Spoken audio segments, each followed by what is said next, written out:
it's Rachel from Sweet and Simple Home, and today I wanted to take you around my house and share with you some more of my vintage finds. I did a video similar to this last month. You guys loved it and asked for more, and honestly this is one of my favorite kind of videos to make because I love going back and just appreciating the vintage finds that I've found at thrift stores and yard sales in the past, as those are still not open where I live and I'm really missing them. So it's fun to go back and just love what I have, remember what I paid, remember the days of being able to go out and thrift. I wanted to take you around kind of casually, show you some things. Some of this you've probably seen before, some of it's been around my house for a while, so it's fun to revisit, and some of it you haven't seen, so it'll be fun to kind of walk around and explore some of my vintage finds.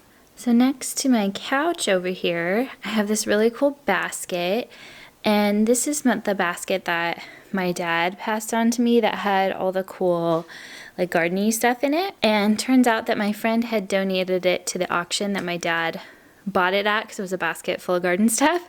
And so this was actually my friend's, and it had been in her house as she was a child and growing up and stuff. Kind of a fun story, backstory to this really cool basket. It's huge and I love the texture on it. And because we're doing a lot of homeschool stuff at home, I thought this would be a great spot to put all these wooden blocks that I have, which by the way, I got these at a yard sale last year, or was it year before, for $2 for a whole bag of them.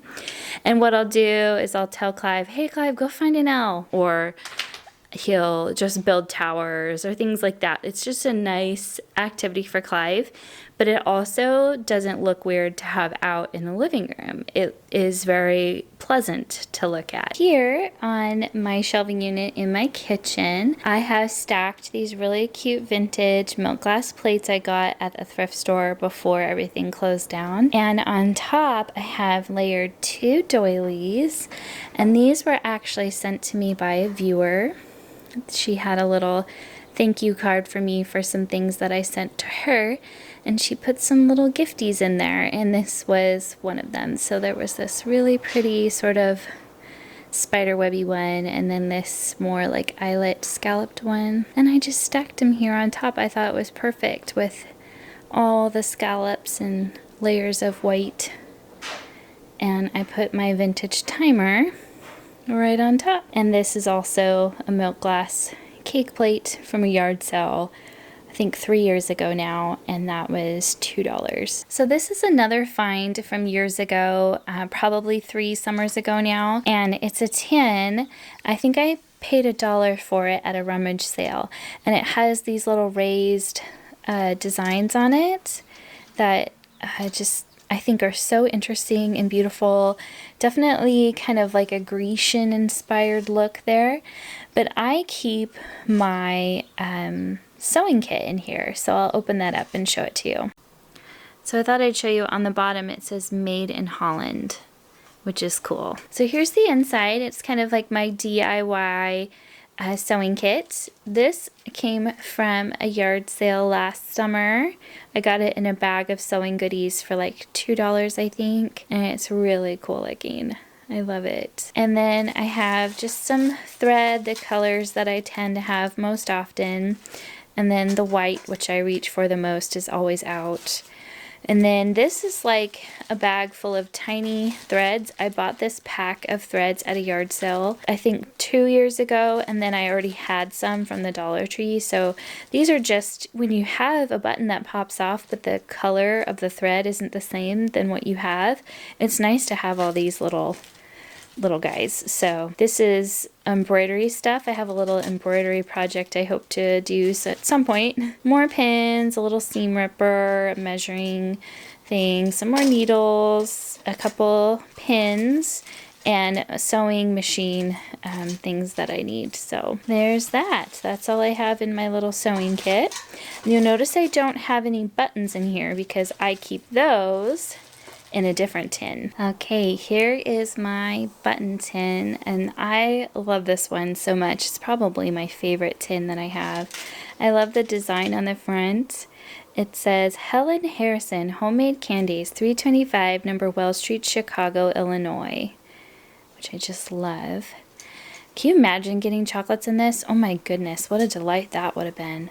And there's so many different buttons in here. I bought this for $2 at an estate sale, and it has just been a treasure. I've fixed and repaired some clothing garments with these and added my own button collection to these. I want to do more crafts, especially at Christmas, with buttons. I think the button Christmas trees and things like that are so cute. So up here, I've created just a little spot on my bookshelf where I have some pretty things. I have this vase that I got at a thrift store for $1, and I really liked the ribbed design on it. I don't know how old it is, but to me it had a very 40s vibe. And then this little bottle was most likely a medicine bottle, and I got it at a yard sale for 10 cents. I like how the colors of the glass play well together here. And then my little Tums container, one of my viewers sent this to me, and I just think it's so darling. It's quite old and just so beautiful. And the thing that just gets me is, like, you know, if I thought about a couple generations down the road, them saving my Tums container and decorating with it, I would find it strange. So I kind of wonder if people of older generations look at what I display, like a medicine bottle and a Tums container, as decor and think, oh, that's odd. That's the beauty of appreciating things from decades past, is even the seemingly ordinary things can be so pretty and so beautiful, especially when you display them well. So that's one of the things I love about shopping secondhand, is you can find something that someone would have thought garbage, and you can take it and turn it into something really, really pretty. For instance, this tin that you see here, this tall one, is actually a vintage garbage can. Yes, you heard me right. It's a vintage garbage pail. These were common in schools. They took things like maps or historical events and printed them onto the garbage tins. So this would have been in a classroom, and I just love the colors on it. I bought this at the Farm Chicks vintage event that is in Spokane, Washington. And so it was a little bit more than what I normally pay for secondhand items. It was about $20, but I just loved it, and I've had it for years and years and years now, and it's definitely a favorite. I love the way it looks next to a bunch of books. I think that looks really cool. So I've had a lot of questions recently about this canister set here.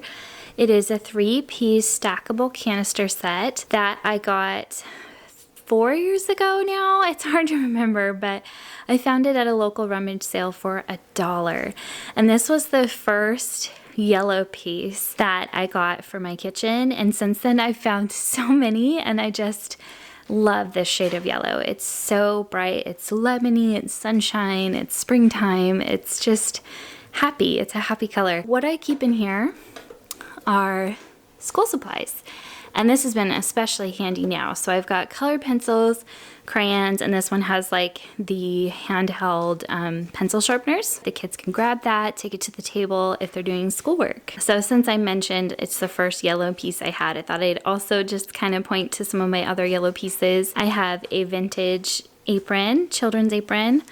That's my daughter Molly's. I got this for $1 at a yard sale. This piece was $2 at like a storage clear out yard sale, and it works great. I love this thing. I use it all the time because I'm super short. And then right now I have a bowl full of lemons here. This clock I mentioned when I showed you the doilies.